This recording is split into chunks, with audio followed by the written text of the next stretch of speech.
নির্বাচনের জন্য এখনই আন্দোলনের প্রয়োজন মনে করছে না বিএনপি। দলটির আশা, জন আকাঙ্ক্ষা পূরণের লক্ষ্যে অন্তর্বর্তী সরকার কাজ করবে। শনিবার রাজধানী গুলশানে 12 দলীয় জোটের বৈঠক শেষে এসব কথা জানানো হয়। এ সময় 12 দলীয় জোটের চেয়ারম্যান মুস্তফা জামান হায়দার ডিসেম্বরের মধ্যেই নির্বাচনের রোডম্যাপ দাবি করেন। নির্বাচনের সুনির্দিষ্ট রোডম্যাপ জানতে সম্প্রতি প্রধান উপদেষ্টার সঙ্গে বৈঠক করে বিএনপি।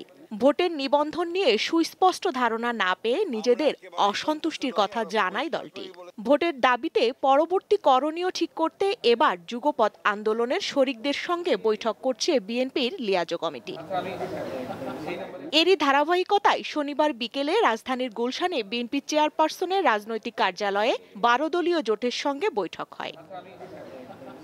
1.5 ঘণ্টা ব্যাপী বৈঠকে 12 দলীয় জোটের সাথে অনেক বিষয় নিয়ে একমত হয়েছে বিএনপি। বৈঠক শেষে 12 দলীয় জোটের প্রধান জানান, ডিসেম্বরের মধ্যে নির্বাচন চান তারা, নয়তো বিভ্রান্তি বাড়বে, সুযোগ নেবে পরাজিত শক্তি।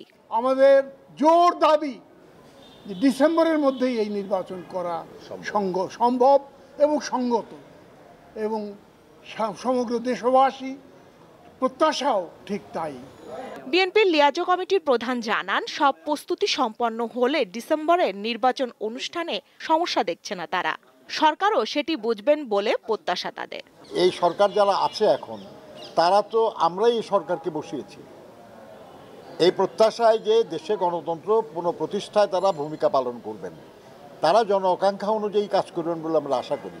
কাজে এই সরকারের বিরুদ্ধে আন্দোলন করার তো কোনো প্রয়োজন আছে বলে আমরা মনে করি না। আমরা মনে করি আর কি যে সরকার জনগণের আকাঙ্ক্ষা অনুযায়ী কাজ করবে। পরে লিবারেল ডেমোক্রেটিক পার্টি এলডিপির সাথে বৈঠক করে বিএনপির লিয়াজো কমিটি। আগামী নির্বাচন সহ রাজনৈতিক পরিস্থিতি নিয়ে আলোচনা হয় বৈঠকে। স্বস্তিকা সিংহ, দীপ্ত সংবাদ, ঢাকা।